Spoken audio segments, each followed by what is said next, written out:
नवीन कीर्तन कार्यक्रम बघण्यासाठी लगेच आपल्या कीर्तन सोहळा चॅनलला सबस्क्राइब करा. परापूर्ण कीर्ती संपादनानं च विदाय भक्त्यो विलोकितो येन समाधिराजः वैराग्यवन्तं सुविचारयुक्तं नमामि जोगं शिरसा गुरुं शबरी नाम कुलोत्पन्नं मारुतिर्नाम यस्य पिता माता राय नाम यस्य तं नमामि किसंगिरो गुरुदास तथा मुनिजनतया बाबा से बोलते ऐशा नामे शंकरा निसंगजो संगती पुण्यलोकीचा देवगड भूमीचा मोती खरा शोभतो ऐशा सद्गुरु श्री भास्करगिरी बाबा वंदितो आये हनुमंत विराजे कथा करो मते अनुसार हनुमान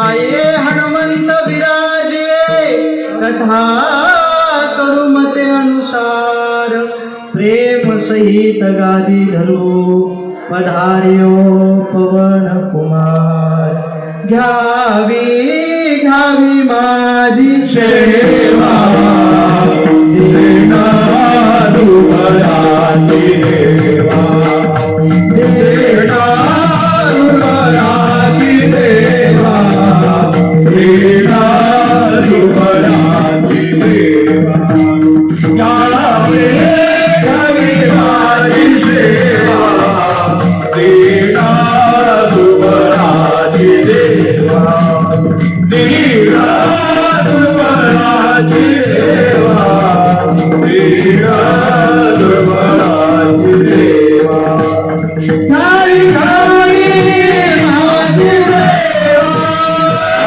घ्यावी माझी सेवा घ्यावी घ्यावी माझी सेवा घ्यावी घ्यावी माझी सेवा घ्यावी घ्यावी माझी सेवा देना दुर्बळाची देवा देना दुर्बळाची देवा देना दुर्बळाची देवा घ्यावी घ्यावी माझी सेवा देना दुर्बळाची देवा देना दुर्बळाची देवा देना दुर्बळाची देवा घ्यावी घ्यावी माझी सेवा देन दुर्बळाची देवा जयांची केल्या स्मरण होय सकळ विद्येचे अधिकरण तेचे बंधू श्रीचरण श्री गुरूंचे ते नमस्कार होणे आता भक्त ऐसे जाणाचे देही उदास भक्त ऐसे जाणाचे देही उदास गेले आशा पाश निवारुणी विषय तो त्यांचा झाला नारायण नावडे जनधन माता पिता प्रस्तुत प्राप्त प्रसंगी प्राप्त सेवेकरता घेतलेला अभंग अवतार धारक महान भगवत भक्त देवनिवासी सुप्रसिद्ध साधू जगतमान्य देवमान्य ईश्वरमान्य संत श्रेष्ठ श्री तुकाराम महाराज यांचा चार चरणाचा भक्तिपर प्रकरणातील अभंग सेवेकरता निवडलेला आहे. विठ्ठल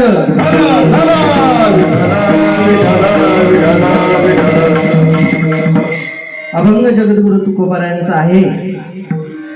प्रस्तुत अभंगामध्ये जगद्गुरु तुकोबाराय भगवान परमात्म्याचे भक्तीचं महात्म्य वर्णन करतात. तुकोबाराय म्हणतात की त्या भक्तीमध्ये आरूढ झालेले महात्म्याची लक्षणं तुकोबाराय या अभंगामध्ये सांगतात. तुकोबाराय म्हणतात की भक्त ऐसे जाणाचे दे ही उदास गेले आशा पास निवारोणी.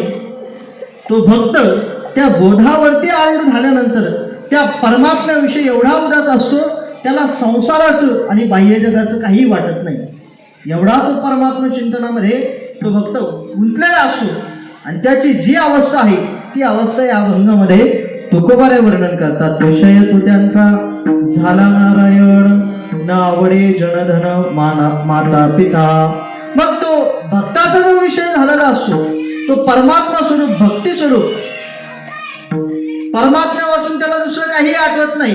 विषय तो त्यांचा झाला नारायण न आवडे जन धन माता पिता. म्हणजे माता पिता आवडत नाही असा अर्थ या ठिकाणी लावता येत नाही.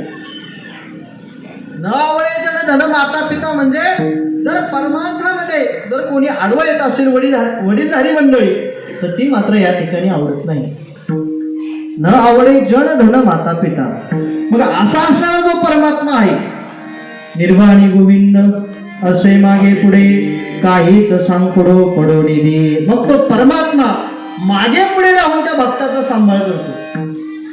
कसंही संकट जरी आलं त्या भक्तावरती तरी स्वतः परमात्मा पुढे येऊन त्याचं रक्षण करत असतो. तुका म्हणे सत्य कर्मा व्हाय साह्य घातलिया भय नरका जाणे. तो सत्य कर्म करण्याकरता भक्ताची लक्षणं सांगितली आहेत आणि ते कर्म करत असताना ते सत्य केलं पाहिजे. जर ते कर्म जर चांगलं होत नसेल तर नरकाला मात्र जावं लागतं. म्हणून संपूर्ण अभंगावरती जगद्गुरु तुकोबारायांनी जे चिंतन केले त्या भक्तीमध्ये रूढ झालेला जो भक्त आहे ज्याने परमात्म्याविषयी चिंतन करत असताना जे अनुभव आले ते अनुभव तुकोबाराय या अभंगामध्ये मांडतात. विठाल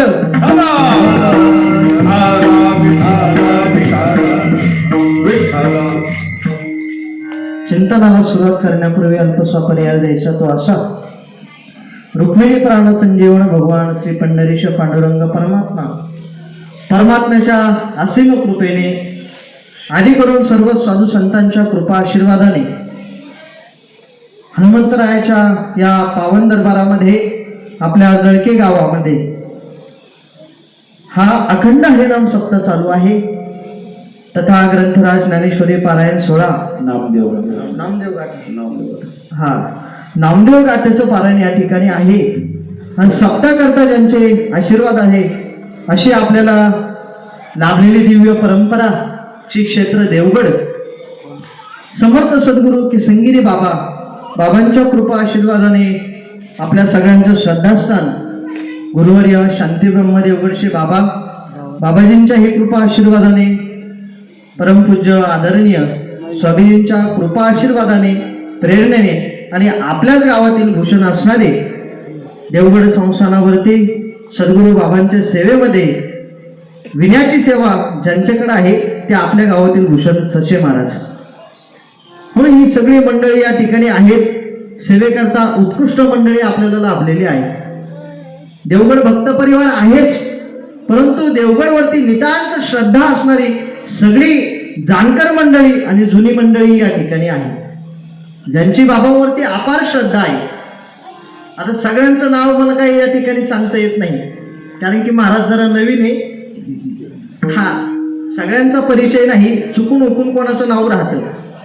म्हणून कीर्तन सेवेकरता जे उपस्थित आहेत आमचे परम मित्र जे मृदुंगाची साथ देत आहेत, परिसरामध्ये पुढे गेल्यानंतर पखवाज वाजवण्याकरता मृदुंगाची सेवा ज्यांची असते ते आमचे रोहित महाराज पटारे तेही या ठिकाणी आहेत. इकडं आमचे सोबदार मामा तेही या ठिकाणी आहेत. आपले विनेकरी बाबा झगरे बाबा ना बरोबर तेही या ठिकाणी आहेत. इकडं आपले जाधव महाराज आहेत आणि बरीचशी आपली राऊत पाटील असतील. आता ही बालगोपाळ बघा बरं या ठिकाणी यांना सुद्धा या ठिकाणी उभं राहण्याचा योग आला. यांचं सुद्धा भाग्य आहे. हे भाग्य संत कृपेशिवाय प्राप्त होत नाही. या ठिकाणी उभा राहण्याकरता सुद्धा संतांची कृपा व्हावी लागते, मग ती वृत्ती अंतःकरणामध्ये निर्माण होते. म्हणून ही छोटी बालगोपाळ मंडळी या ठिकाणी आहेत. आता सगळी ओळखीचीच मंडळी आहे, परंतु सगळ्याचं नाव काही या ठिकाणी सांगता येत नाही. आपले नाईक साहेब असतील या ठिकाणी, परत आमचे राऊत मामा या ठिकाणी आहेत, आमचे परम मित्र आदेश भाऊ पुढे बरोबर असते इकडं, तिकडं आमचे शिंदे मामा का शिंदे बरोबर ते या ठिकाणी आहेत. तिकडं आमच्या ज्यांनी तुळस घेतली आहेत त्या माऊली या ठिकाणी आहेत. इकडं आपले जुने वारकरी रामभाऊ बाबा तेही या ठिकाणी आहेत. आपल्या गावातील भूषण असणारे चौरे महाराज तेही या ठिकाणी आहेत. इकडं आपले दिघे भाऊ शिंदे मामा शिंदे मामा तेही या ठिकाणी आहेत. आपले पेटी मास्टर शिवाजी महाराज शिवाजी महाराज बघा बरं नावं लक्षात असून सुद्धा या ठिकाणी लक्ष देत नाही. पण सगळे जवळची मंडळी आहेत. आमच्या सोबत सेवेकरता जे आलेत, आमचे आजोबा असतील कतृताते या ठिकाणी आहेत, अशोक भाऊ तेही या ठिकाणी आहेत आणि इकडं आमचे रामभाऊ बाबा आढव ते या ठिकाणी आहेत. असो कीर्तन सेवेकरता काही सगळ्यांचं नाव घेता घेता वेळ पुरायचं नाही बरं का. विठाल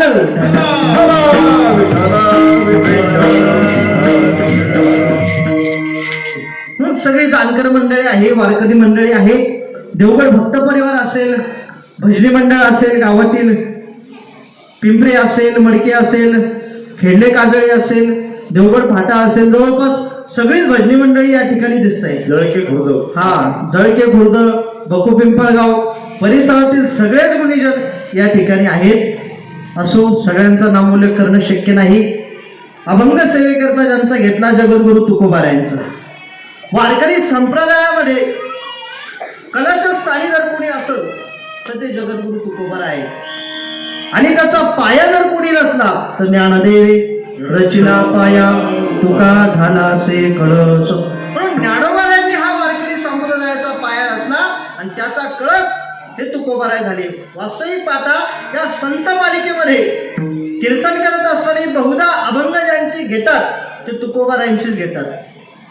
कारण की तुकोबारायांनी जीवनामध्ये साधना सिद्धपर अवस्थेत जगले आणि ते अभंग निर्माण केले आणि मग ते परमात्म्याचं चिंतन केलं. वास्तविक पाहता दोन प्रकारचं वर्णन आपल्याला करता येईल. एक आहे अजान सिद्ध आणि एक आहे साधना सिद्ध. अजान सिद्ध मध्ये जे जन्माला आल्यानंतरच ज्ञान घेऊन जन्माला येतात. उदाहरण द्यायचं झालं तर विश्वमाऊली ज्ञानोबारायांचं. ज्ञानोबाराय हे अजान सिद्ध होते, उपजाताची ज्ञानी आणि धर्म हे जाणवणी. वास्तविक पाहता ज्ञानोबारायांचा अवतार जगाच्या कल्याणाकरता आहेच, परंतु अवताराला येत असतानाच उपजाताच ज्ञान ज्ञानोबारायांच्या ठिकाणी होतं. परंतु जगद्गुरु तुकोबारायांचा जर विचार केला तर जगद्गुरु तुकोबारायांना त्यांच्या जीवनामध्ये साधना करावी लागली आणि याला म्हणायचं साधना सिद्ध. आणि ते जीवन जगत असताना जे परमात्म्याचे अनुभव आले त्या भक्ताची अवस्था कशी असते ती अवस्थेचं वर्णन तुकोबाराय करतात. विठ्ठल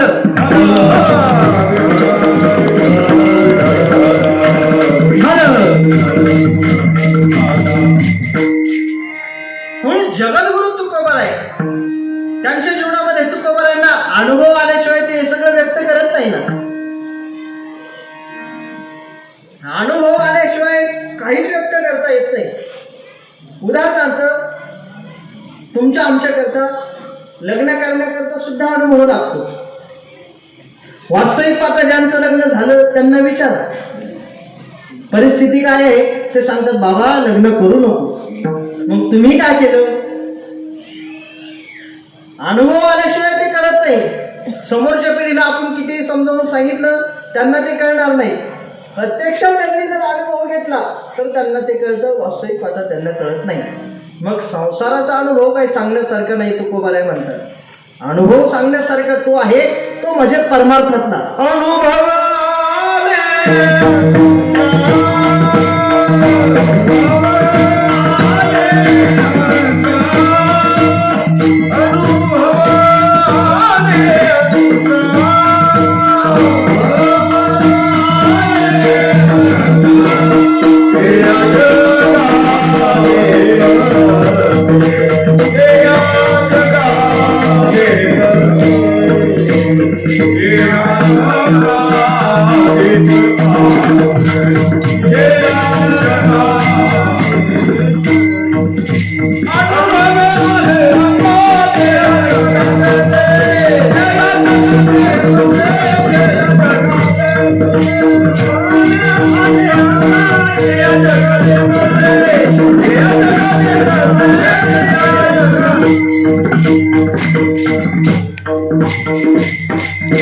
अनुभव आले अंगा ते या जगात देत असे.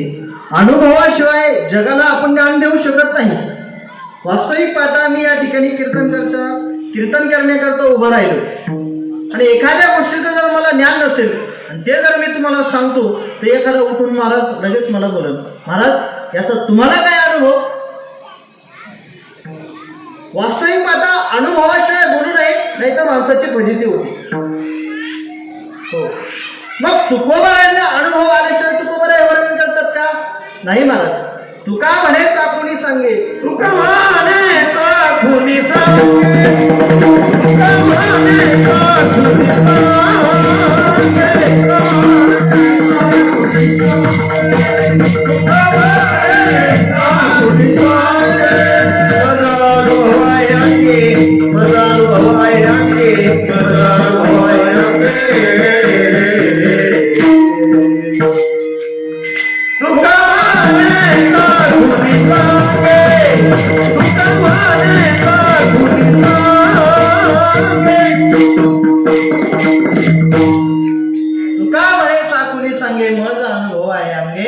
जगद्गुरु तुकोबारांना जो अनुभव आला तो जगद्गुरु तुकोबारांनी व्यक्त केला.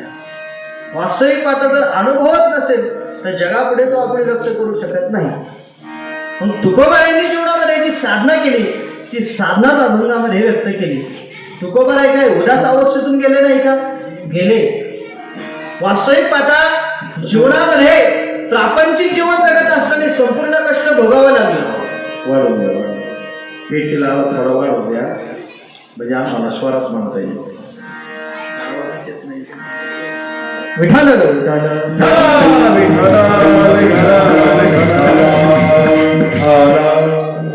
तुकोबारायांचा जर विचार केला तर तुकोबारायांना जीवन जगत असताना प्रापंचिक अनुभव आला नाही का, आला ना.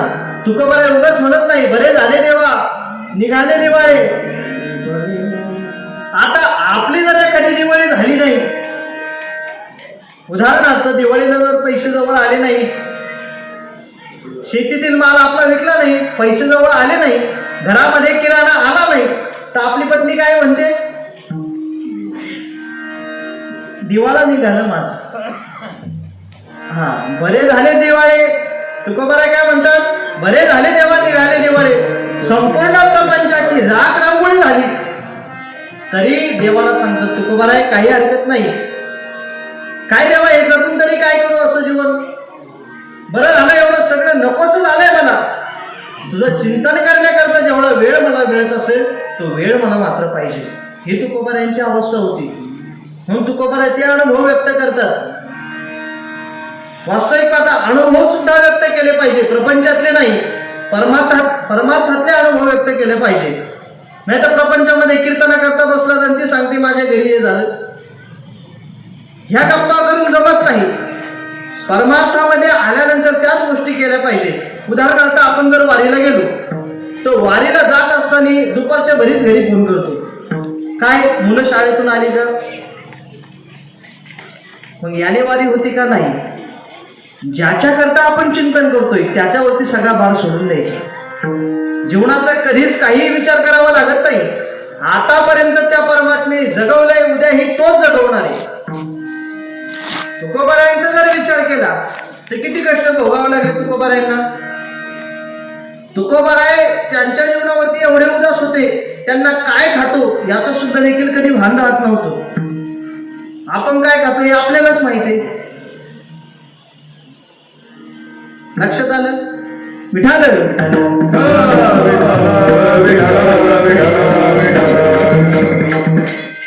एक वेळचा असा प्रसंग घडला. जगद्गुरु तुकोबाराय भंडारे डोंगरावरती भजन करण्याकरता निघून गेले. जिजा आईसाहेबांना सांगितलं की आम्ही आज भंडारे डोंगरावर जाणार. वास्तविक पाहता तुकोबाराय कधी सांगून जात नव्हते, परंतु त्या दिवशी जरा सांगून गेले आज आम्ही भंडारे डोंगरावरती भजन करण्याकरता चाललोय. तुकोबाराय निघून गेले.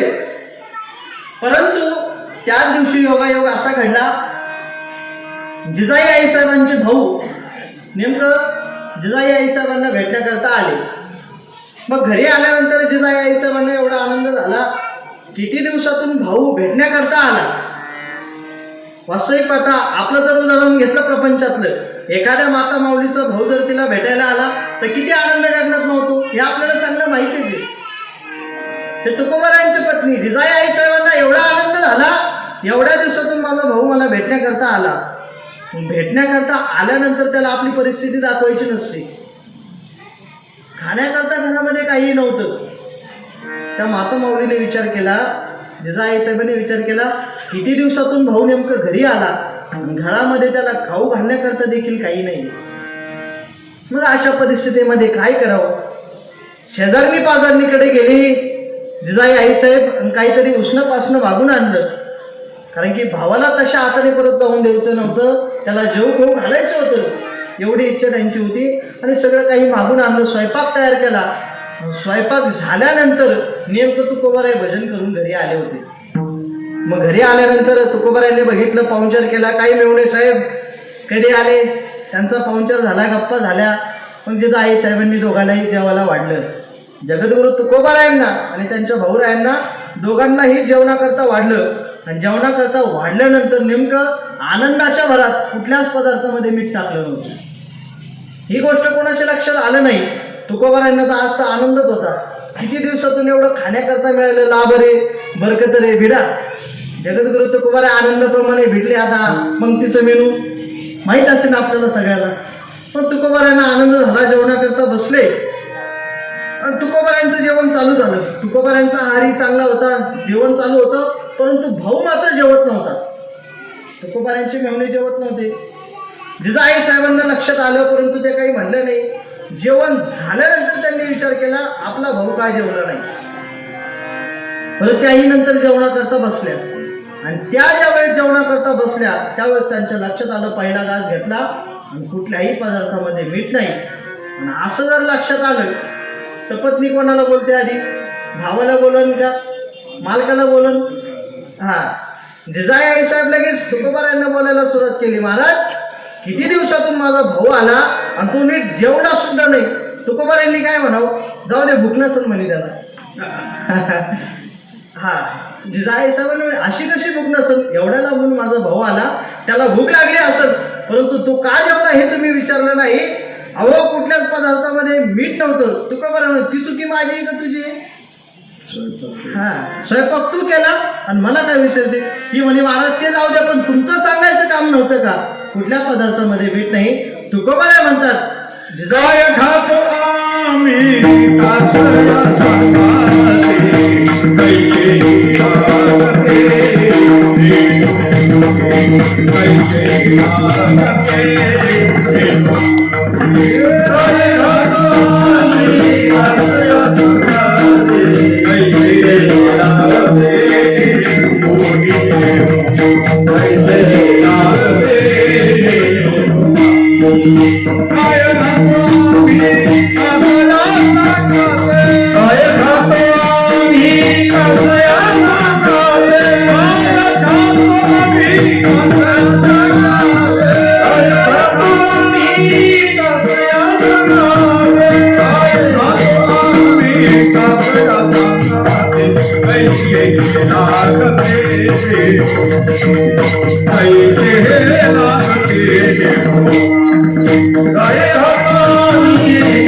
आम्ही कासया सांगते कैसेही लागते नेणोमुखी.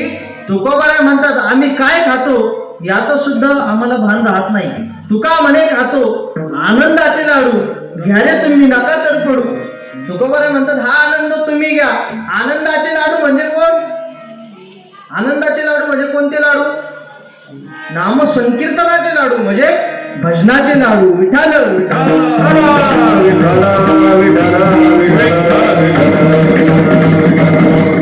म्हणजे आपले डाळीचे रव्याचे लाडू नाही बरं का. परमार्थामध्ये जो आनंद येतो ते आनंदाचे लाडू जगद्गुरु तुकोबाराय या चरणामध्ये व्यक्त करतात. काय आनंद जगद्गुरु तुकोबारायांचं जीवन जगण्याचा. महाराज कितीही कठीण प्रसंग आला आणि कशीही परिस्थिती आली तरी जगद्गुरु तुकोबारायांचा आनंद कधी ढळत नव्हता.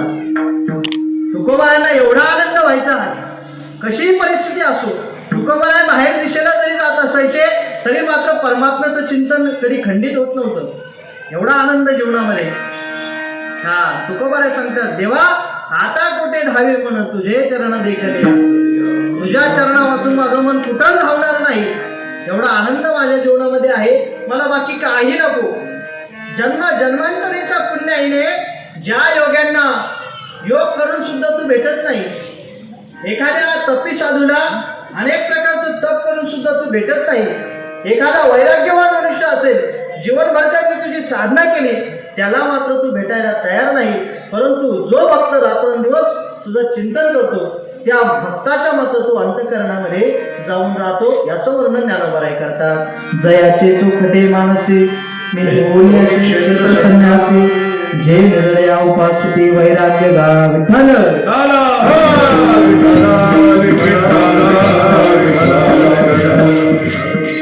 ज्याचं अंतःकरण शुद्ध आहे, ज्ञानोबाराय सांगतात, ज्याचं अंतःकरण शुद्ध आहे त्याच्या शुद्ध अंतःकरणामध्ये परमात्मा काय करत असतो, येऊन राहत असतो. म्हणजे क्षेत्र संन्यास घेतो. यातला काय क्षेत्र संन्यास नाही ना. विठ्ठल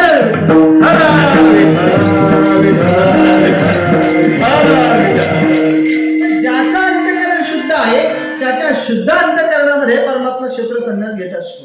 आता क्षेत्र संन्यास म्हणजे बहुधा आपल्याला ही गोष्ट लक्षात येणार नाही.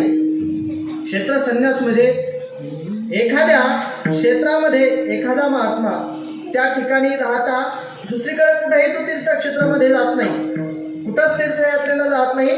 त्याचा जन्मही त्या ठिकाणी होतो, साधनाही त्या ठिकाणी होते, मरणही त्या ठिकाणी येतं. जीवनामध्ये एक क्षण सुद्धा त्याचा साधने वाचून जात नाही, त्या क्षेत्रामध्ये त्याला मरण येतं. त्याला म्हणायचं क्षेत्र संन्यास. मग असा क्षेत्र संन्यास म्हणजे आता दुसरा क्षेत्र संन्यास सांगायचा झाला तर ज्ञानोबारायांनी त्याचं वर्णन केलंय.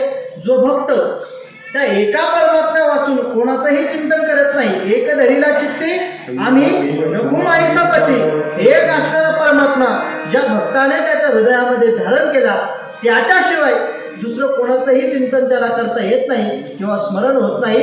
केवळ आणि केवळ एकाच परमात्म्याचं तो चिंतन करत असतो आणि त्याला म्हणायचं क्षेत्र संन्यास. जे निजल्या उपास्थिती वैराग्य गा. मग असे जे भक्त आहेत यांचं झोपेत सुद्धा वैराग्य बिघडत नाही.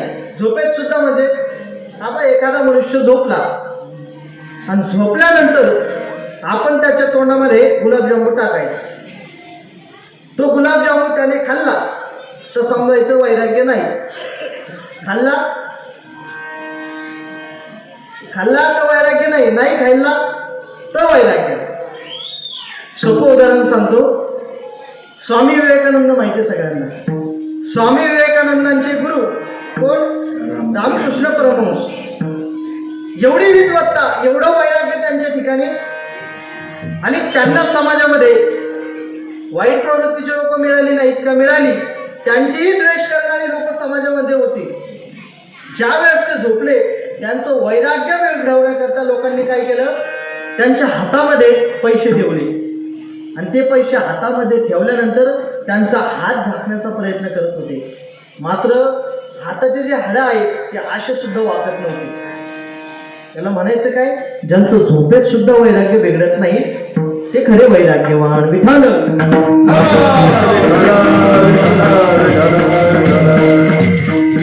म्हणून ज्ञानोबाराय ते चिंतन करतात, जे निजर्या उपास्थिती वैराग्य का, ज्यांचं झोपेत सुद्धा वैराग्य बिघडत नाही.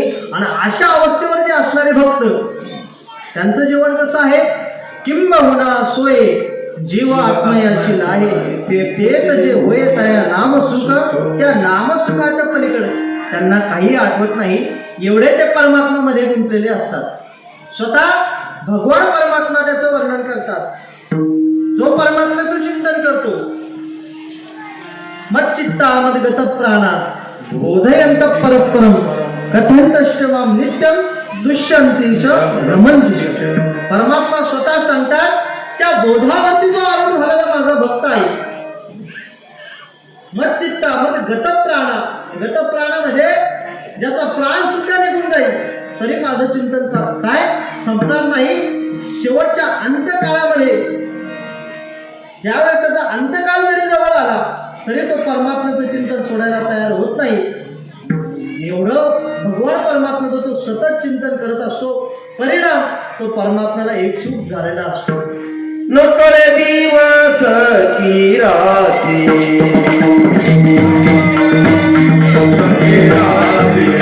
अखंड लागली से ज्योती अखंड लागली से ज्योती अनंत लहरीची गती आनंद लहरीची गती वर्णुमी तया सुखा वर्णुमी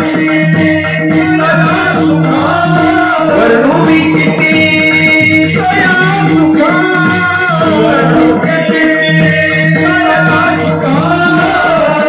लागली सकळ चिंता तुझ्या लागली सकळ चिंता लागली सकळ चिंता तुझ्या लागली सकळ चिंता नकळे दिवसाची रात्री अखंड लागली से ज्योती आनंद लहरीची गती वर्णुमी किती तया सुखा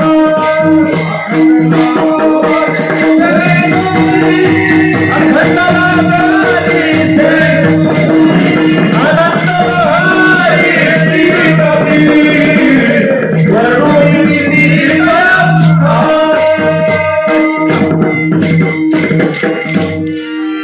पुन्हा अशा बोधावरती जे आरूढ झालेले आहेत त्यांना दिवस कळत नाही की रात्र देखील कळत नाही.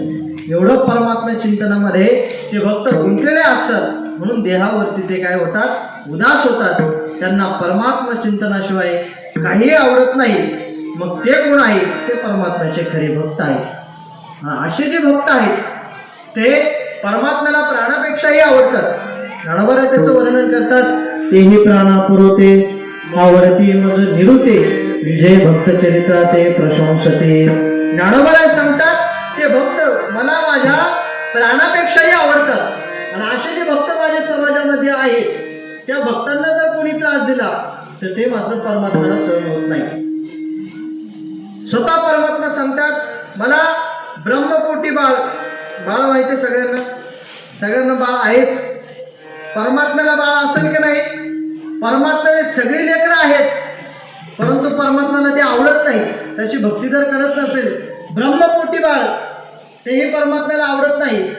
श्री म्हणजे लक्ष्मी स्वरूप ज्या स्त्रीचं वर्णन आलंय ती लक्ष्मी सुद्धा परमात्मा सांगतो मला आवडत नाही. जर माझाच भक्त 100 जन्म घेऊन माझीच पूजा करीत असेल तरी मी त्याला प्रसन्न होत नाही. का तर ते वैष्णवांचा अपमान करतात. जर कोणी वैष्णवांचा भक्ताचा अपमान करत असेल तर त्याला तिन्ही लोकात सुद्धा जागा मिळत नाही. साधूनाम समचित्ताना न उपहास करोती या देवाप्य मार्थाय विज्ञये धमाधमा. शेवटी शास्त्रकार सांगतात त्याला तिन्ही लोकांमध्ये जागा मिळत नाही, त्याला अधम जाणावं लागतं. विठाल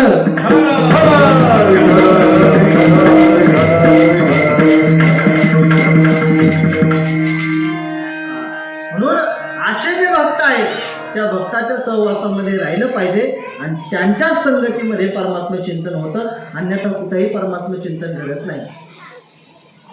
ज्ञानोबा वर्णन करतात तैसे हरपणे आपण पाहावे ते संताचे पाहता घेऊसावे म्हणून वालावे ऐकावे तेची सदा.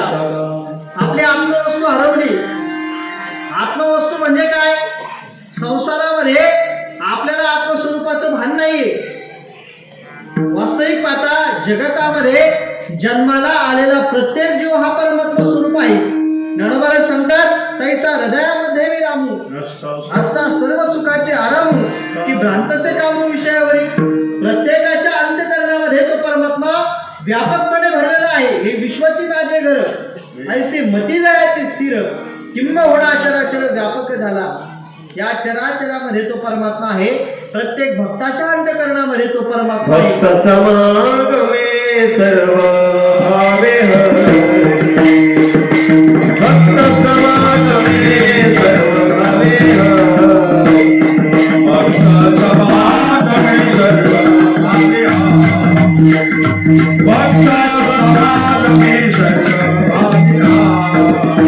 पूर्ण करी सर्व मनोरथ पूर्ण करी सर्व मनोरथ साठविला हे हृदय साठविला हे हृदय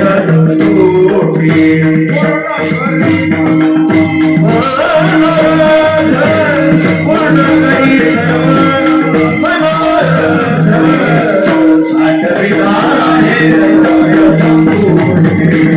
साठविला हे हृदय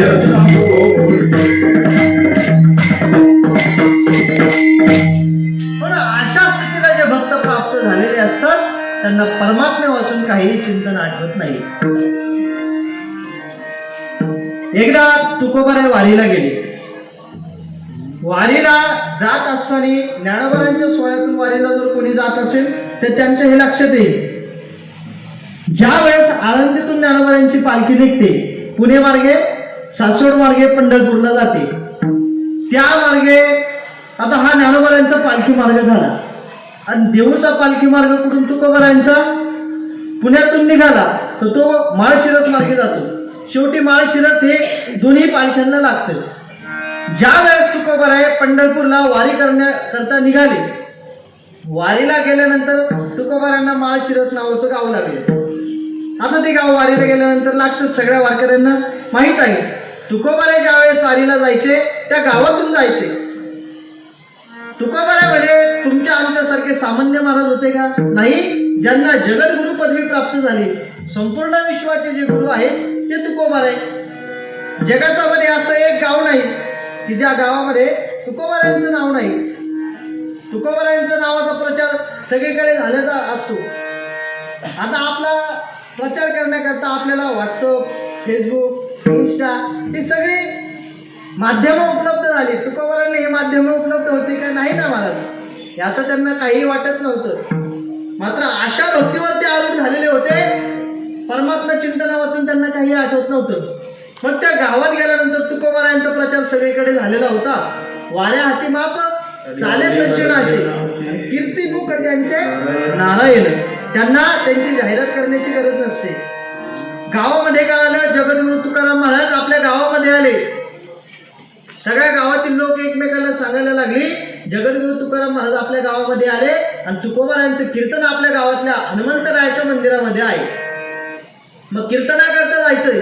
सगळी मंडळी संध्याकाळी कीर्तनाकरता आली. तुकोबारायांना विनवणी केली, सांगितलं महाराज आज आमच्या गावामध्ये तुमचा मुक्काम आहे, जाता जाता आमच्या गावामध्ये तुम्ही काय करा, कीर्तन करा आणि कीर्तन केल्यानंतर मग पुढे वारीला जा. आता तुकोबारायांना कीर्तन म्हणजे सगळ्यात प्रिय गोष्ट. वास्तविक पाहता कीर्तन हा शब्द नामसंकीर्तन वाचक आहे. नामसंकीर्तन म्हणजे भजन. कीर्तनापेक्षाही ज्याला महत्व अधिक आहे ते भजन. जगद्गुरूंना ते तुकोबारायांना ते प्रिय होतं. तुकोबारायांना आनंद झाला, अशी श्रोते मला मिळाली पाहिजे म्हणजे. मग आनंद झाला. तुकोबाराय म्हणाले काही हरकत नाही, आपण तुमच्या गावामध्ये कीर्तन करू. कीर्तन सुरू झालं. कीर्तन सुरू झाल्यानंतर गावातली मंडळी येऊ लागली. सगळं प्रांगण भरलं. सगळी मंडळी समोर कीर्तनाकरता आली आणि तुकोबारायांना आनंद झाला. तुकोबारायांनी कीर्तनाला सुरुवात केली. अगोदर तुकोबारायांनी रामकृष्ण हरी भजनाला सुरुवात केली. रामकृष्ण हरी जय जय रामकृष्ण हरी. मग तुकोबारायांनी भजनाला सुरुवात केल्यानंतर सगळ्या गावातील लोक जमा लागले. आता हळूहळू पंचपदी झाल्याशिवाय कोणी येत नाही. वास्तविक महाराज दिसले का मग काही काही मंडळी कीर्तनाकरता जातात. परंतु सगळी मंडळी समोर येऊन बसलेली. तुकोबारायांनी जे भजनाला सुरुवात केली, रामकृष्ण हरी भजन किती वेळ चालतं महाराज? 5 मिनिटं नाही झालं तर. तुकोबाराचे 10 मिनिटं झाले. लोक वाट पाहायला लागली. महाराजचं अजून भजनच उरताना म्हणे. कीर्तनाला कधी सुरुवात करतील? 15 मिनिटं झाले. तुकोबाराचं रामकृष्ण हरी थांबला ना. तुकोबाराय त्यांच्या चिंतनामध्ये रंगून गेले. तुकोबारायांना देखील भान राहिलं नाही. 1 तास झाला. लोक विचार करायला लागले, महाराज तुम्ही रामकृष्ण हरीच चालू आहे. आपण सांगितलं तर महाराजांना गोड कीर्तन करा. महाराजांचं हे कीर्तन आहे का? लोक नुसतं रामकृष्ण हरी भजन ऐकून ऐकून कंटाळा यायला लागला. गावातील मंडळी निघून जायला लागली. मारुतीरायाच्या मंदिरातून एक एक माणसं उठायला लागली. हळूहळू सगळी माणसं कमी झाली. 2 तास झाले. समोर फक्त एकच श्रोता बसून राहिलेला होता. किती? फक्त एक श्रोता. तुकोबारायांनी डोळे उघडले. 2 तासानंतर डोळे उघडल्यानंतर तुकोबारा आनंद झाला. 2 तास माझं रामकृष्ण हरी भजन चाललं. सगळे लोक निघून गेले, परंतु एक मात्र मनुष्य या ठिकाणी बसलेला आहे आणि याला माझा परमात्मा कळालेला असावा. याला मात्र परमात्म्याचं भजन कळालं. तुकोबारायांना आनंद झाला. एका तरी मनुष्यात बदल झाला म्हणे. परंतु खरं सांगायचं झालं, तो मनुष्य काय कीर्तनाला बसलेला नव्हता.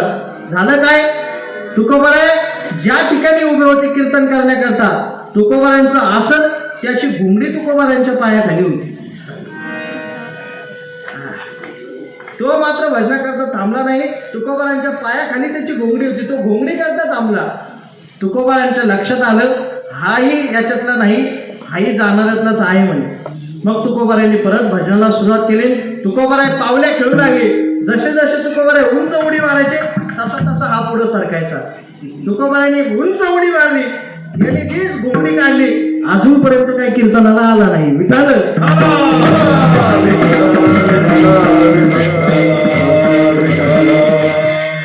फक्त गावात सप्ताच काय, कोणत्याच कीर्तनाला तू कधीच गेला नाही.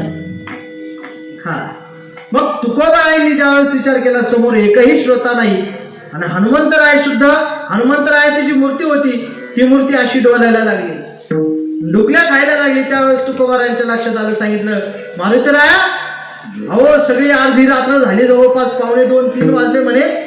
तुम्हाला मात्र झोप लागत आहे, तुम्ही झोपा म्हणे, माझं चिंतन चालू राहील. तुकोबारायांनी मारुतीरायांना आदेश केला आणि मारुतीराय त्या ठिकाणी झोपले. म्हणून माळशिरसला आपण कधी गेलो, त्या ठिकाणी मारुतीरायाची मूर्ती अशी झोपलेली आहे. तेवढी तुकोबारायांच्या भजनाची ताकद होती. मारुतीरायाला आदेश केला म्हणून मारुतीराय सुद्धा झोपले. परंतु तुकोबारायांच्या चिंतनामध्ये काही खंड पडला नाही. विठाल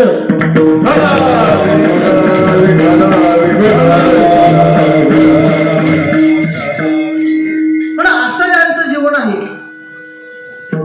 ज्या भक्तीमध्ये जगद्गुरु तुकोबाराय तल्लीन आहे, त्यांना देहाचं काही वाटत नाही, म्हणून ते सतत परमात्म्याचं चिंतन करतात. अभंगाचं पहिलं चरण, भक्त ऐसे गाना जे देही उदास,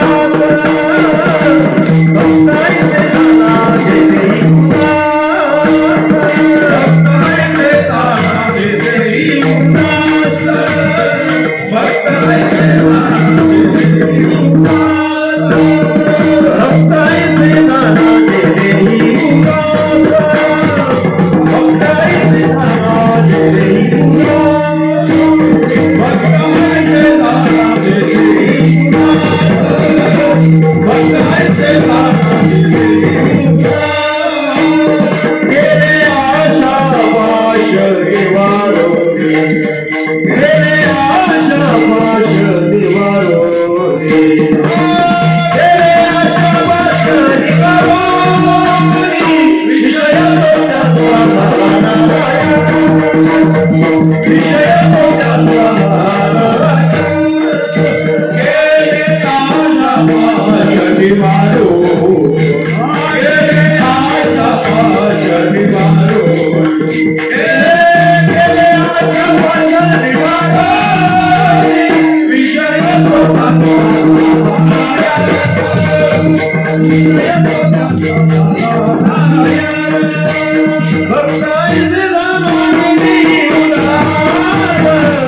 भक्त ऐसे जाना जे देही उदास, गेले आशापाश निवारोनी.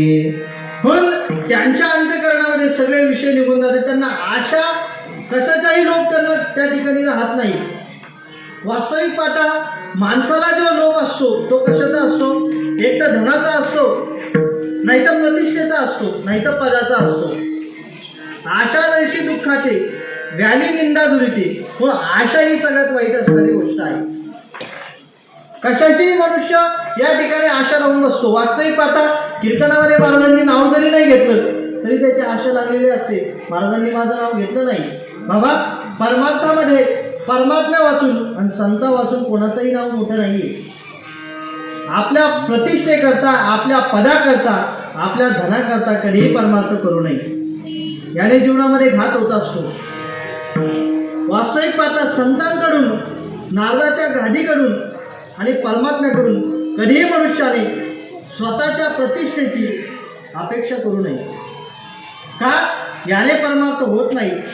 परमार्थाला काहीतरी बाध येतो. संसारामध्ये मनुष्य जगत असताना गुरुवार या पाठामध्ये आमचे कुरेकर बाबा एक नेहमी उदाहरण सांगायचे, एक छोटं वाक्य सांगायचे. जीवन जगण्याचं जे सूत्र सांगायचे ते सूत्र असं आहे, एखादा मनुष्य परमार्थ जर योग्य पद्धतीने करत नसेल तर संसाराशिवाय त्याच्या पदरामध्ये काही पडत नाही. आणि संसारामध्ये राहून एखादा मनुष्य जर परमात्म्याचं चिंतन करत असेल तर मात्र त्याच्या पदरामध्ये परमार्थ पडत असतो. विठ्ठल.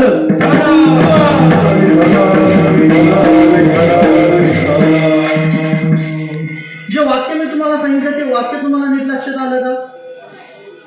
संसारामध्ये राहून सुद्धा परमात्मा चिंतन करून त्या व्यक्तीच्या पदरामध्ये परमार्थाचं चिंतन पडतं. परंतु परमार्थामध्ये राहून जर सत्यामध्ये जर विचित्र काहीतरी गोष्टी करत असेल किंवा एखाद्या पारमार्थिक व्यक्तीला जर त्रास देत असेल त्या व्यक्तीला संसाराशिवाय पदामध्ये काही पडत नाही. मग परमार्थामध्ये आपल्या प्रपंचातील गोष्टीची चर्चा करू नये. याने आपल्या जीवनाचा उद्धार होत नाही. विठाल.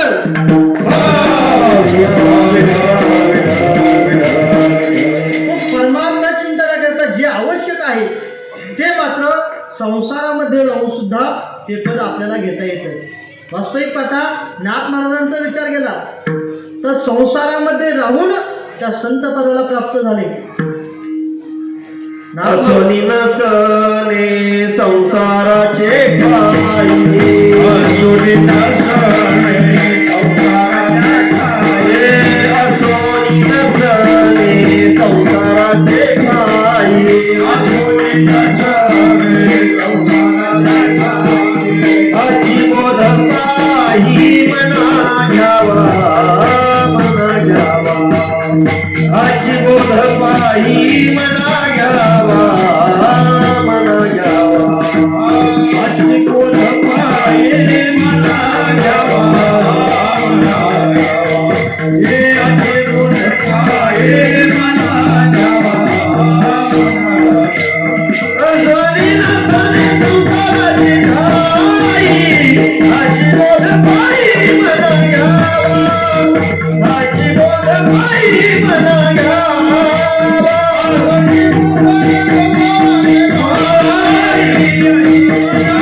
आपल्या डोळ्यासमोर नेहमी उदाहरण येतं संत एकनाथ महाराजांचं. एकनाथ महाराजांचा जर विचार केला तर एकनाथ महाराजांनी संसारामध्ये राहून त्या परमात्म्याला आपलंसं केलं. मग आपल्याला संसारामध्ये राहून परमात्मा चिंतन करता येत नाही का? संसार दुःखामुळं चहूकडे निंगळ हे प्रमाण आपण काकड्यामध्ये भजनामध्ये नेहमी म्हणतो. परंतु बारकाईने याचा कधी विचार केला का? संसार दुःखामुळे म्हणजे संसार कोणता दुःखाचा आहे? लग्न झाल्यानंतर संसार होतो असं नाही. जन्माला आल्यानंतर उपजातच आपल्या ठिकाणी संसार आहे. प्रापंचिक मनुष्य जरी असला तर संसार त्याच्या ठिकाणी आहे. एखादा साधू जरी असला तरी संसार त्याच्या ठिकाणी आहे. प्रापंचिक माणूस विचार करतो की आज माझ्या घरामध्ये बाजार नाहीये, उद्या बाजार करायचा, ही चिंता ज्याला असते याला संसार म्हणायचं. एखादा मठ मंदिरातील साधू असेल तो विचार करतो आश्रमातील धान्य संपलंय, उद्या आश्रमामध्ये काहीतरी धान्य लागेल, याला सुद्धा संसाराची चिंताच म्हटले. मग हा संसार या ठिकाणी घ्यायचा आहे. मग संसार प्रत्येकाला आहे, संसार कोणाला नाही. जन्माला आल्यानंतर मनुष्य संसार घेऊन येत असतो. परंतु या संसारामध्ये राहून सुद्धा जो परमात्म्याचं चिंतन करतो तो भक्त खरा वैराग्यवान आहे आणि तो अशा स्थितीला प्राप्त होतो. जसं जगद्गुरु तुकोबार आहे त्या स्थितीला प्राप्त झाले. वास्तविक पाहता अभंग तुकोबारायांचा आहे.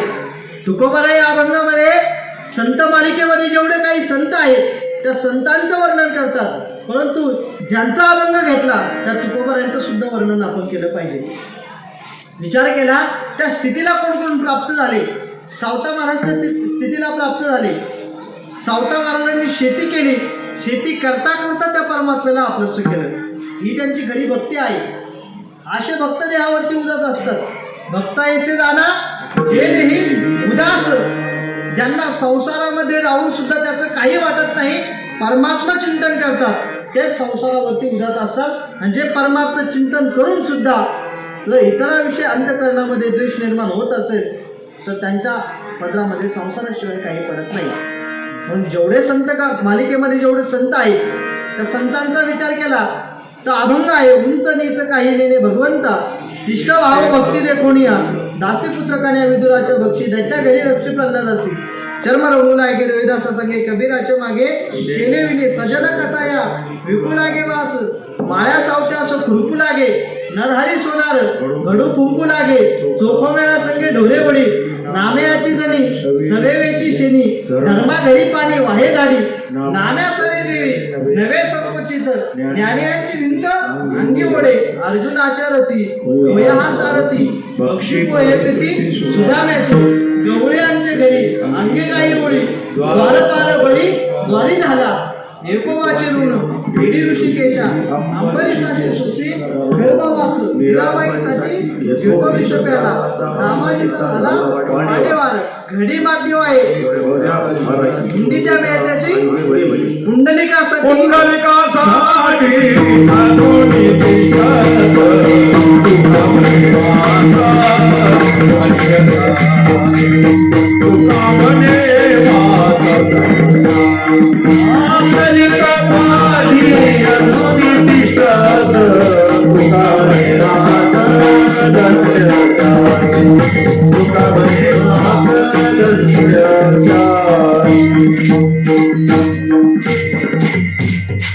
पुंडलिकासाठी अजूनही तिष्ठत. तुका म्हणे मग धन्य त्याची. पुंडलिकासाठी अजूनही तिष्ठत म्हणजे त्याची अजूनही परमात्मा वाट पाहतोय का कधी तू आई वडिलांची सेवा करून माझ्याकडे लक्ष देईल. म्हणून 28 युगापासून तो परमात्मा आजही तसाच उभा आहे. का हे आहे खऱ्या भक्ताचं लक्षण. त्याने परमात्मा आल्यानंतर सुद्धा आई वडिलांची सेवा खंडित पडून दिली नाही. एक आई वडीलच चित्तामध्ये धारण केले. वास्तविक पाहता परमात्मा स्वरूप ज्यांना मांडलंय ते मात्र आई वडील आहे. ज्ञानोबांचा एक ओळीचा आपल्याला नेहमी विचार येतो, सकळ तीर्थाची दुरे जे का माता पितरे तया सेविसे किरे शरीरे लोण किजे. ज्ञानोबा म्हणतात वास्तविक पाहता परमात्मा स्वरूप सगळी तीर्थ ज्यांच्या चरणावरती आहेत, मग त्या आई वडिलांची सेवा मी केली पाहिजे. ज्यांची सगळ्या चरणावरती तीर्थ आहेत तया सेविसी किर शरीरे लोण किजे. माझ्या शरीरातील चामडं काढून त्याची चप्पल जरी बनवली त्यांच्या पायामध्ये घातली, त्या उपकारातून उत्तराई होता येत नाही. ही किती मोठी भक्ती आहे. हा विचार येण्याकरता, हे चिंतन करण्याकरता ज्ञानोबांच्या अंतःकरणातील भक्ती किती श्रेष्ठ असेल. ज्ञानोबांच्या भक्तीचा जर विचार केला तर ज्ञानोबांनी परमात्मा चिंतन कधी केलं. वयाच्या 16व्या वर्षी ज्ञानोबांनी ज्ञानेश्वरी लिहिली. किती परमात्मा चिंतन केलं असेल. जन्माला आल्यापासून ज्ञान घेऊन ज्ञानोबा आलेच, परंतु 16व्या वर्षापर्यंत ज्ञानोबांनी परमात्माचं चिंतन केलं आणि आपल्या जगाकरता आपल्याकरता हा धर्मग्रंथ ज्ञानोबांनी तयार केला. ज्ञानोबांची लौकिकता आहे. वास्तविक पाहता ज्ञानोबांचा विचार केला तर ज्ञानोबांना उगत विश्व माऊली म्हणत नाही. ज्ञानोबांना माऊली का म्हणतात. संपूर्ण जगाचा कळवळा ज्या आईच्या हृदयात आहे त्याला माऊली म्हणतात. ज्ञानोबांना आई म्हणण्याचं एक कारण सगळ्या जगाविषयी मातृत्वाची भावना अंतःकरणामध्ये निर्माण होणे याला आई म्हणतात. संपूर्ण विश्वाची आई हे ज्ञानोबा आहे. भक्तीचं लक्षण ज्ञानोबांनी आपल्याला सांगितलं. त्या ज्ञानोबांनी भक्ती कशी केली असेल. ज्ञानोबांचा जर विचार केला तो मधुकरी वागून ज्ञानोबा जीवन जगत होते. आळंदीमध्ये गेल्यानंतर आजही ज्ञानोबांच्या नगरीमध्ये, अलंकापूर नगरीमध्ये माझ्यासारखे हजारो महाराज मंडळी, हजारो साधक ज्ञानोबांच्या फक्त कृपेमुळं माधुकरी मागून जीवन जगतात आणि त्या ठिकाणी विद्या ग्रहण करतात. ही किती मोठी ज्ञानोबांची लौकिकता आहे. ज्ञानोबांची किती मोठी भक्ती आहे. ज्या ज्ञानोबांना एक काळ असा होता की खाण्याकरता अन्न देखील मिळत नव्हतं, त्या ज्ञानोबांच्या कृपेमुळं, त्याच ज्ञानोबांमुळं हजारो लोकांचं त्या ठिकाणी पोट भरतं. हे विशेष नाहीये. याच्या पलीकडे जाऊन सांगतो, ज्ञानोबारांच्या नगरीमध्ये एवढे ऐश्वर्य संपन्न ज्ञानोबा आहे. दारामध्ये सोन्याचं पिंपळ आहे. ज्ञानोबारांच्या ज्या दरबारामध्ये घाट आहे, ज्ञानोबारांची ही एक विशेषता आहे, घाटावरचा भिकारी सुद्धा उपाशी झोपत नाही. ही ज्ञानोबारांची विशेषता आहे. विठ्ठल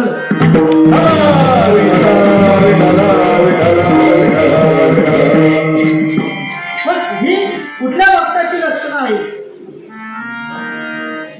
भक्ताला जीवनामध्ये दुःख येतच, परंतु ते दुःख पचून परमात्मा चिंतन तरी त्यांचं खंडित झालं नाही.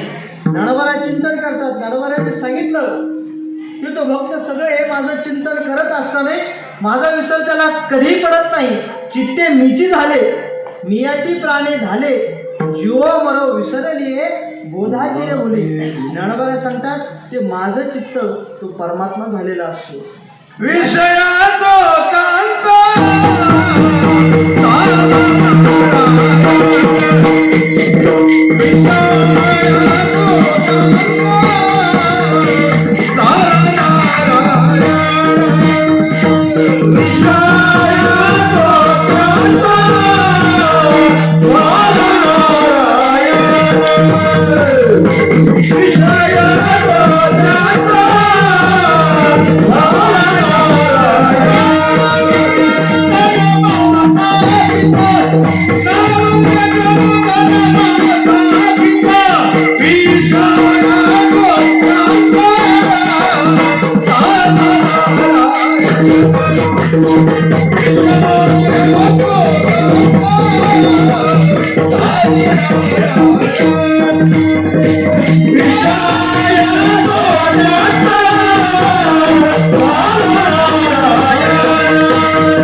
विषय तो त्यांचा झाला नारायण, न आवडे जनधन माता पिता. हो, परमात्माच त्यांचा विषय झालेला असतो. ज्ञानोबा सांगतात चित्ते मीची झाले, मियाची प्राणे झाले, जीव मरो विसरले बोधाचे बली. एवढं माझं चिंतन करतात ते भक्त. माझ्या अवस्थेवरती एवढे रूढ असतात, त्यांना त्यांच्या जीवनाचं काही वाटत नाही. वास्तविक पाहता त्यांचं मरण जरी जवळ आलं, मीची प्राणे झाले, ज्ञानोबा सांगतात प्राण जरी जवळ आला तरी मात्र माझ्या चिंतनापासून ते राहत नाही. तुकोबारायांचा विचार केला, त्यांचा अभंग सेवेकरता घेतला. जगद्गुरु तुकोबारायांनी किती चिंतन केलं हो? एवढं चिंतन केलं. जगद्गुरु तुकोबारा ज्या वेळेस भजनाला जायचे, ज्या रस्त्याने जायचे, तो रस्त्याला जर कान लावला तर रस्त्यातून विठ्ठल विठ्ठल आवाज यायचा. जगद्गुरु तुकोबारायांची पत्नी जिजाई आईसाहेब तुकोबाराय गेल्यानंतर त्यांची न्यारी घेऊन जायची पाठीमागून. कोणत्या रस्त्याने तुकोबाराय गेले असतील तुकोबाराय कधी सांगून जात नव्हते, म्हणून तुकोबारायांनी त्यांना एक गुण सांगितले होते, ज्या रस्त्याने तुला विठ्ठल विठ्ठल ऐकू येईल त्या रस्त्याने तू यायचे. एक वेळचा प्रसंग, तुकोबाराय भजनाकरता निघून गेले. घोराडेश्वर डोंगरावरती गेले. सगळ्यात कठीण असणारा डोंगर, जाण्याकरता पाऊल वाटा सुद्धा कठीण होत्या. आणि अशा अवस्थेमध्ये तुकोबाराय भजनाला गेले. पाठीमागून तुकोबारायांची न्यारी घेऊन जायची. जिजाई साहेबांनी विचार केला पाठीमागून न्यारी घेऊन जायची, मग तुकोबाराय गेले कुठल्या डोंगरावरती? हा विचार केल्यानंतर लक्षात आलं, रस्त्याला कान लावला. रस्त्याला कान लावल्यानंतर घोराडेश्वर डोंगर जे आहे त्या डोंगराच्या रस्त्याने कान लावल्यानंतर विठ्ठल विठ्ठल असा आवाज ऐकू आला. आणि त्या आवाजाच्या दिशेने जिजाई साहेब तुकोबारायांची न्यारी घेऊन निघाली. न्यारी घेऊन जात असताना उन्हाळ्याचे दिवस होते.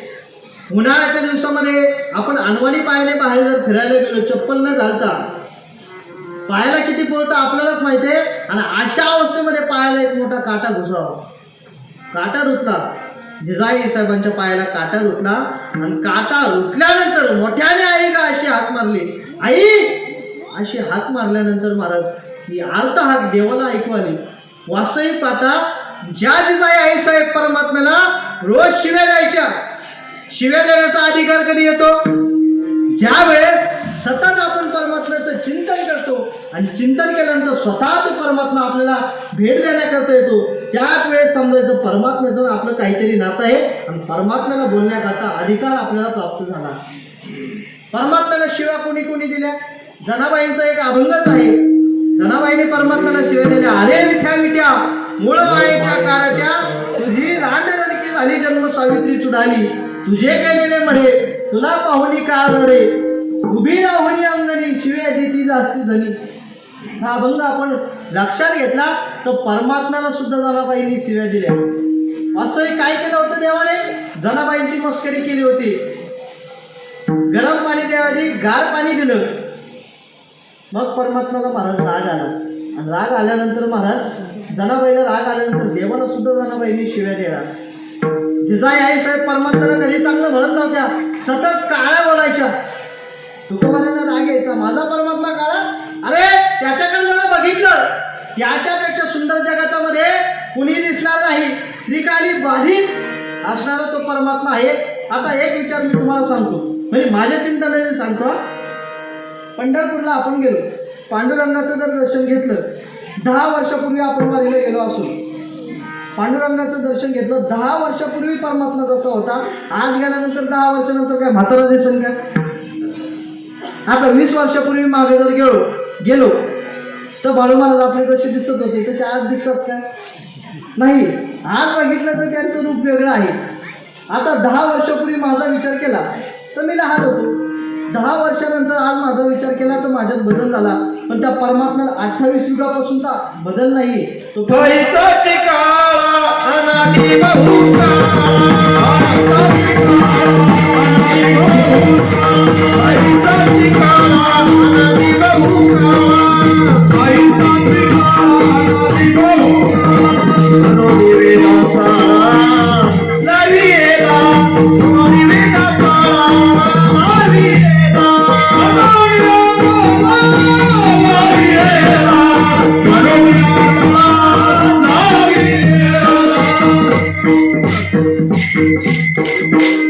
परमात्म्याला कधीही चांगलं म्हणत नव्हत्या, परंतु परमात्म्याची भक्ताची सेवा त्या करत होत्या. ज्ञानोबारांच्या उक्तीप्रमाणे ज्ञानोबा म्हणतात, तेही प्राणा पुरवते आवडतेही माझं निवते, जे भक्ताचे काढे प्रशंसते, जे माझ्या भक्ताची सेवा करतात ते मला प्राणापेक्षाही आवडतात. म्हणून तुकोबारांचा विचार केला तर तुकोबारांच्या अगोदर परमात्म्याला ज्यांचं दर्शन झालं त्या जिजाई आई साहेब काय अधिकार असेल देवाला शिव्या द्यायला सुरुवात केली महाराज. ज्या वेळेस पायामध्ये काटा रुतला, आई म्हणून हाक मारली. परमात्मा जेवणाकरता बसले होते. रुक्मिणी आई साहेबांनी विचारलं, कुठे निघाले? त्यावेळेस सांगितलं, माझा भक्त संकटात आहे. असं सांगितल्यानंतर परमात्मा जेवणाच्या ताटावरून उठले आणि ती अर्थ ऐकल्यानंतर त्या ठिकाणी एका छोट्या 10 वर्षाच्या गुराख्याच्या मुलाचं रूप धारण केलं आणि जिजाई साहेब जवळ आले. सांगितलं, आई काय झालं तुम्हाला? काही नाही म्हणे बाळा, पायामध्ये काटा रुतला, तेवढा काटा काढतो का?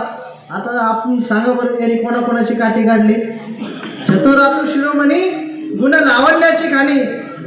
परमात्म्याने विचार केला, हे काय काटा आहे, मोठे मोठ्याची काठी काढली म्हणे मी.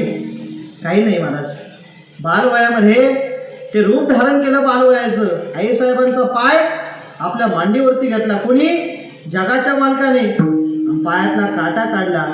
त्यावेळेस एवढ्या वेदना, क्षणात वेदना थांबल्या. तो मुलगा निघून गेला. एवढं बरं वाटलं. पुढच्या दिशेने गेला, तुकोबारायांजवळ आल्या. तुकोबाराय डोंगरावरती भजन करीतच होते. तुकोबारायांना बघितलं. बरोबर 15 मिनिटांनी तुकोबारायांनी डोळे उघडले आणि बघितलं आपली आवडी त्या ठिकाणी आली आहे. तुकोबाराय प्रेमाने तिला आवडी म्हणायचे. जिजाई आई साहेब त्यांचं नाव, पण तुकोबारायांचं प्रेमाचं नाव. आता तुम्ही घरी काय प्रेमाने म्हणतात हे तुम्हाला विचारत नाही आहे मी. हा, तुम्ही म्हणता ना महाराज तुमचा काय अधिकार आहे का? माझंही लग्न झालं नाही. तसं काही विचार करू नका. तुम्ही म्हणता महाराज दिसतायत लहान, लग्न झाल्याशिवाय मी काय बोलूच नाही. शास्त्राचा जर विचार केला तर अनुकूलाम विमलांगाम कुशलाम कुलजाम सुशील संपन्नाम पंचलकारो भार्यात भाग्यात पुण्योदया. शास्त्रकारांनी पत्नीचं वर्णन करत असताना 5 प्रकारची लक्षणं सांगितली.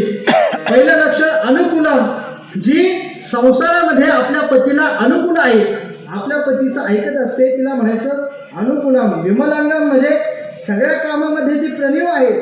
कुशलम म्हणजे सगळ्या कामामध्ये ती कुशल आहे, कुठल्याही कामात तिचा कुणी हात धरत नाही. कुलजाम म्हणजे चांगल्या कुळातील आहे. सुशील संपन्न म्हणजे सगळ्या गुणांनी युक्त आहे. पंचलकारो भार्यात भाग्यात पुण्योदया 5 गुणांनी ज्याची पत्नी युक्त आहे त्या मनुष्यासारखं भाग्यवान कोणी नाही. आणि तुकोबाराय काय म्हणतात, धनपुत्र दादा नाही विठाल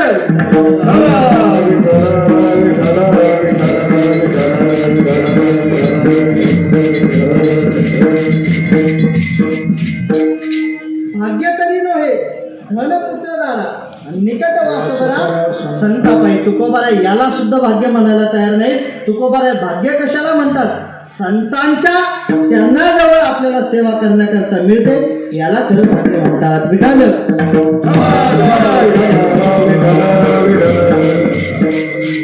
मग जगद्गुरु तुकोबारायांनी डोळे उघडले, आपली आवडी समोर दिसली आणि समोर दिसल्यानंतर विचारलं तू कधी आली. त्यावेळेस तिने सांगितलं काही नाही महाराज 15 मिनिटं झाले आले. बरं तुम्ही जेवण करून घ्या. जेवण करत असताना तुकोबारायांनी सांगितलं तू केलं का जेवण.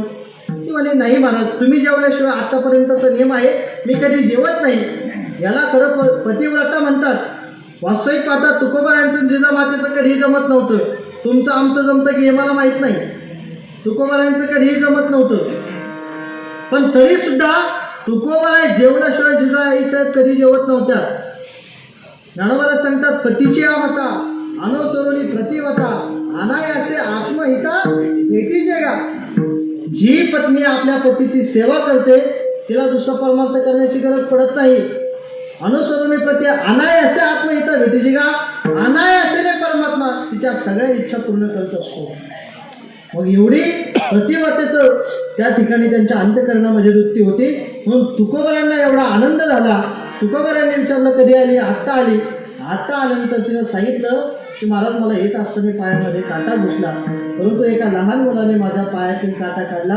त्यावेळेस तुकोबारांनी विचार केला रोज या ठिकाणी भजनाला येतो गुरा ठीक आहे, या ठिकाणी गुरं चालण्याकरता कोणी दिसत नाही, गुरंही दिसत नाही. अशा अवस्थेमध्ये तिच्या पायातील काटा कोणी काढायचा.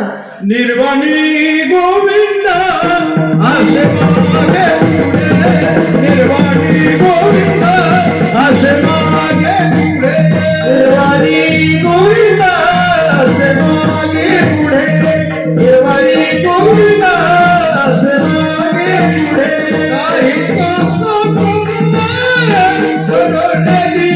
काही काही विजया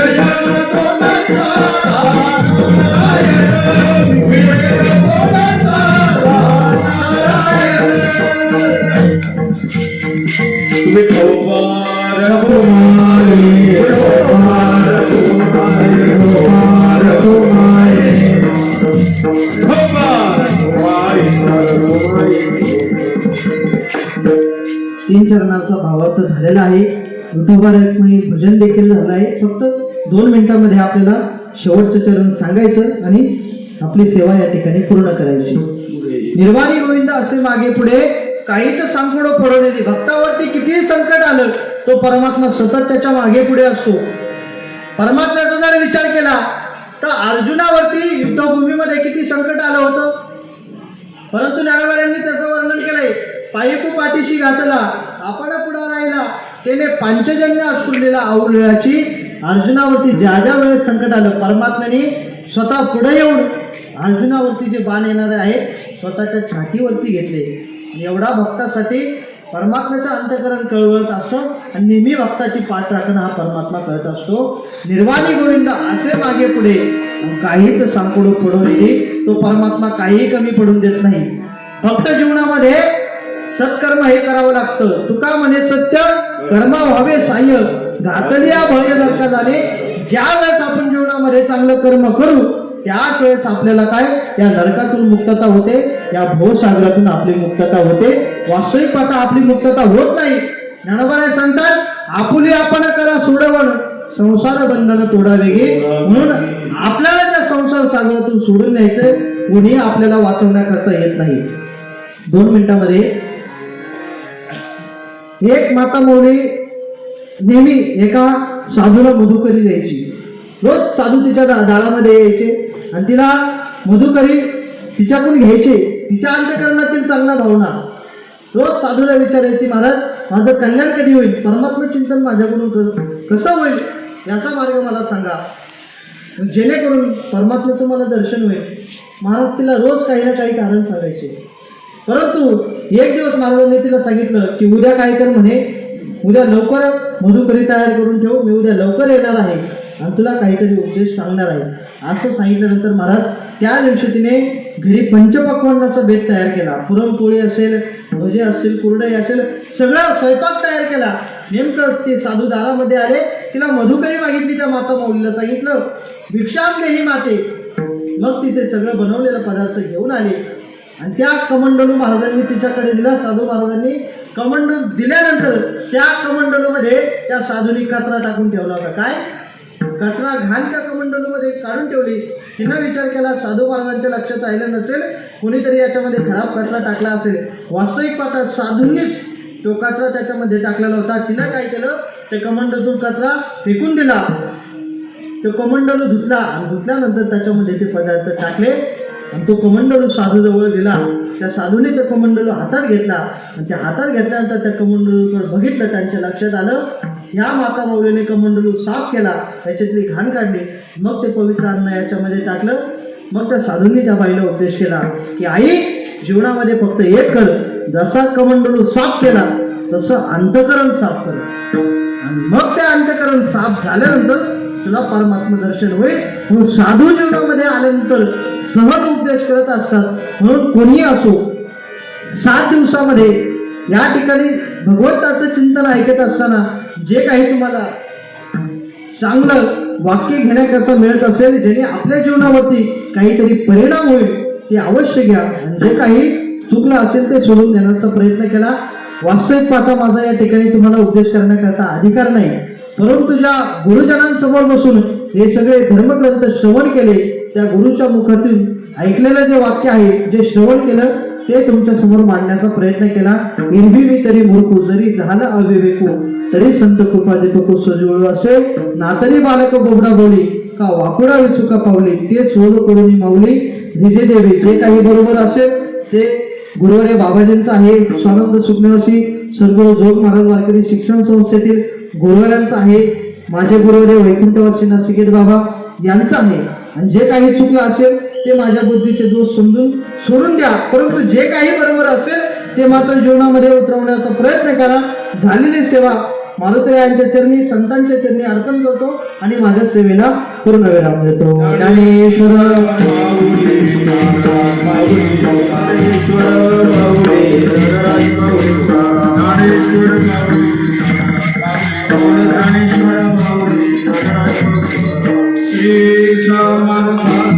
गुरु